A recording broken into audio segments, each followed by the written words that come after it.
Bueno, entonces, como decíamos, otra eh, propiedad que nos va a ayudar mucho, y esta sí que nos va a ayudar mucho, aunque es obvio que no precisa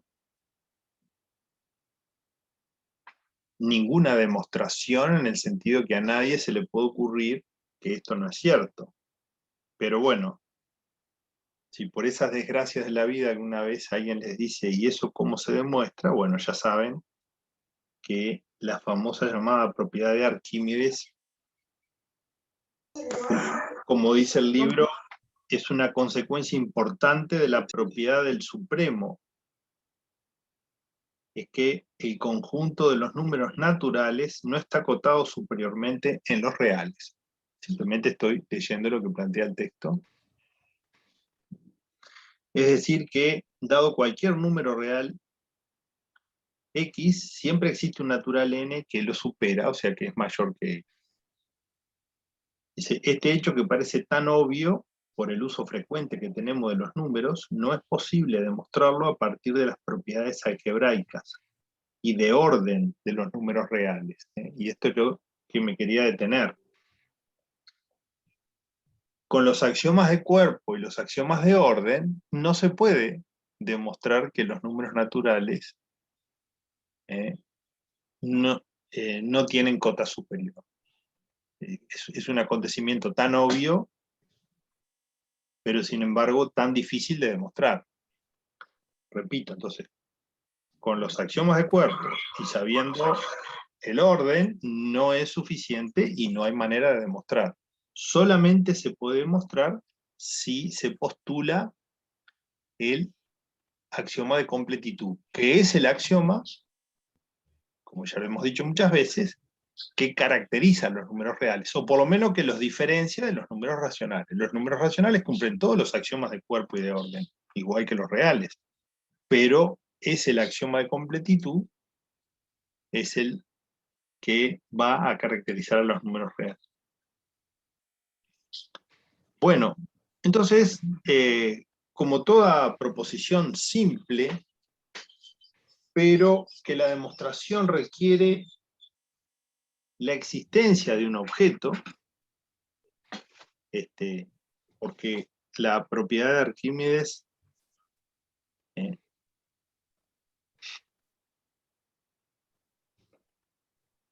no es ni más ni menos que una proposición que habla de la existencia. Vamos a ponerle acá, no acotación de n, para que nos acordemos siempre que lo que está estableciendo es eso, ¿verdad? Porque dice, X es un número real, ¿no? Entonces, existe n, que es un natural, tal que X es menor que n. Entonces, todas las proposiciones, todas las propiedades o teoremas, llámenle como quieran, en donde hay que demostrar la existencia, siempre son dificultosas. Siempre son dificultosas. No es que conozcamos muchas demostraciones, pero si pensamos en el curso de fundamentos, por ejemplo, una demostración de existencia es que, dado dos números naturales, A y B, con B distinto de 0, siempre existe C y R, que son el cociente y el resto de la división de A entre B. La existencia de cociente y resto en una división entera, que además después se demuestra que son únicos. Pero lo mismo pasa con división de polinomios. Dados dos polinomios que cumplen determinados requisitos, siempre existen otros dos polinomios que son el cociente y resto de su división.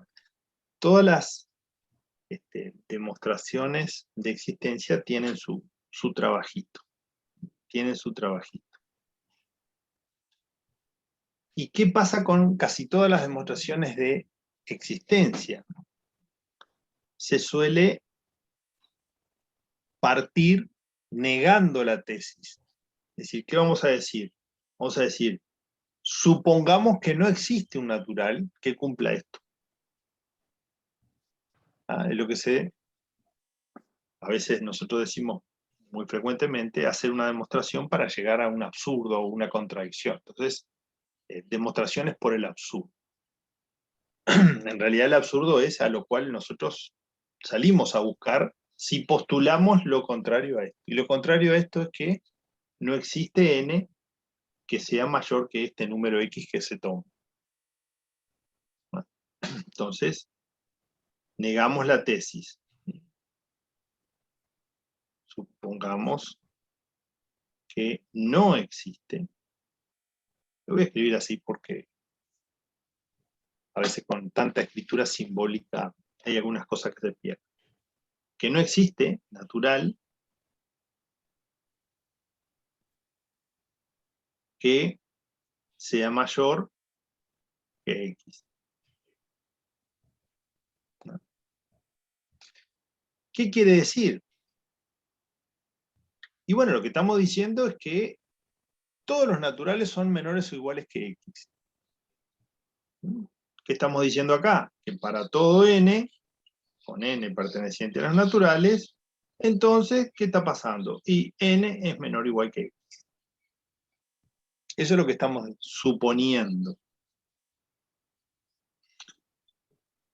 ¿Y qué quiere decir esto? Y bueno, quiere decir que si todos los naturales tienen un x acá, que ellos no superan, resulta que los naturales que tienen cota superior, o sea, están acotados superiormente. O sea que estos serían, ¿verdad? Este sería una cota superior de los naturales. Esta es una cota superior de n. El x este es una cota superior. Y acá entra a jugar el axioma. Dice el axioma, si usted tiene un conjunto de números reales, como son los naturales, ¿verdad? Y conoce una cota superior, dicho de otra manera, es acotado superiormente, entonces ese conjunto tiene supremo. Eso dice el axioma de completitud. Entonces, aplico el axioma de completitud por el axioma de completitud. Puedo decir que existe un número A, tal que A es el supremo del conjunto N, o también llamado extremo superior. O sea que acá, vamos a suponer, está A, y este joven que está acá es el conjunto de cotas superiores de N. O sea que todos los naturales están entre 0 y A. De eso se trata lo que venimos razonando si partimos de suponer lo contrario de la tesis. Ahora, ¿por qué es tan importante recurrir al supremo? Porque lo que vamos a decir ahora es decir, bueno, vamos a considerar A-1, ¿no? Entonces, tomamos A-1. Obviamente que A-1 es menor que A. Pero lo que sí es cierto es que tiene que haber un natural, por lo menos uno, que sea mayor que A-1. ¿Por qué? Porque si no hubiera ningún natural mayor que A-1, A no sería el supremo. Porque ¿qué pasa con el supremo de un conjunto? El supremo de un conjunto es, de las cotas superiores, la menor. Entonces, como A-1 es menor que A, entonces existe M natural tal que A-1 es menor que M.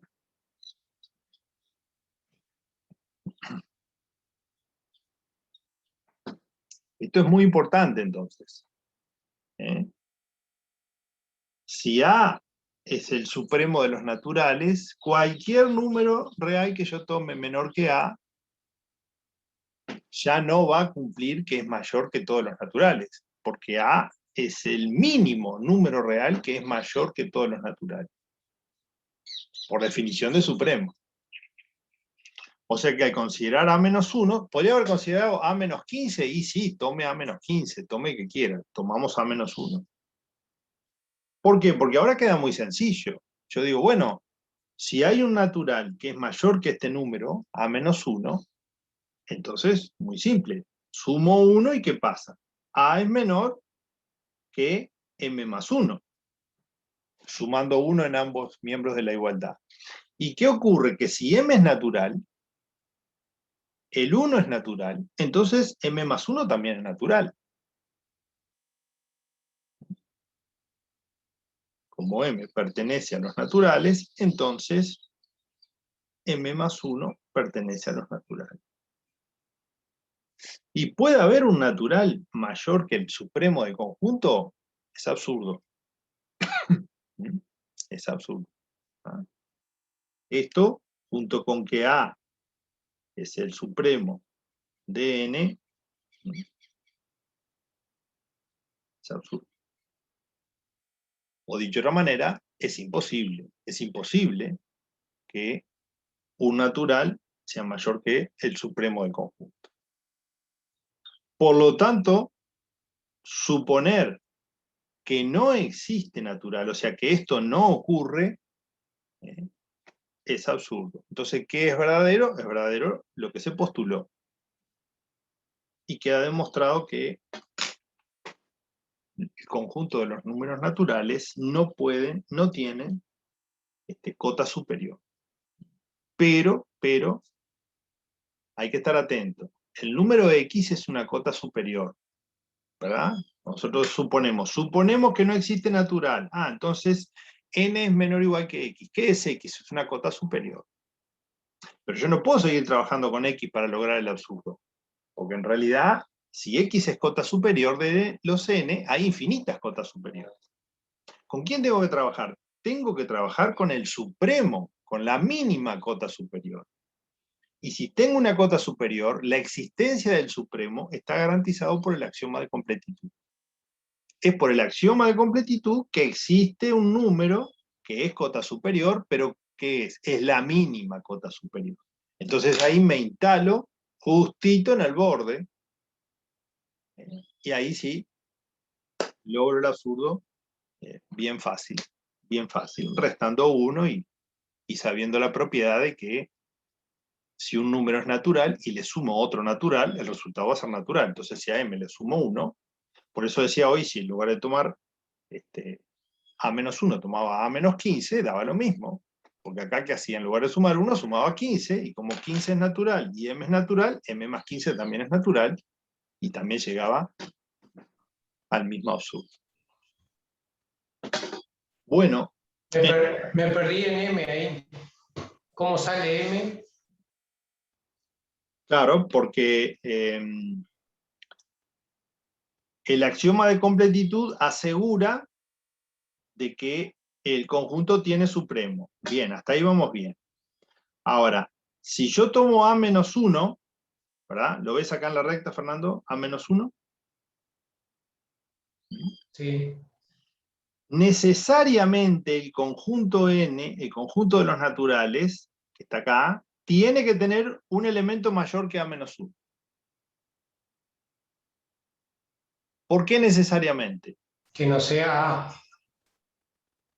No, A es el supremo. A no tiene por qué ser natural.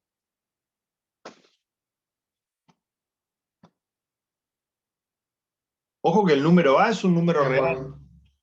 A es real. A-1 es real, no es natural. Acá Ahora sí lo entendí. los únicos naturales son N y M, vamos a decir, de las letras que estamos usando en la demostración, que traté de usar la misma que tiene, me parece, estoy casi seguro, el libro. Ahora tiene una P y bueno, pero no pasa. Ahora sí me quedó claro. Sí, sí, apenas te... El A es real, claro. La es real. Si te corres para la izquierda, ya hay elementos de conjunto metidos adentro. ¿Por qué? Porque A es la mínima cota superior. Cualquier menor que él ya no es más cota superior. Y si no es más cota superior es porque hay elementos de conjunto que están a la derecha de él. ¿Ah? Ah, Bueno, muy bien. No, le decía que quería antes de tener este parate de una semana,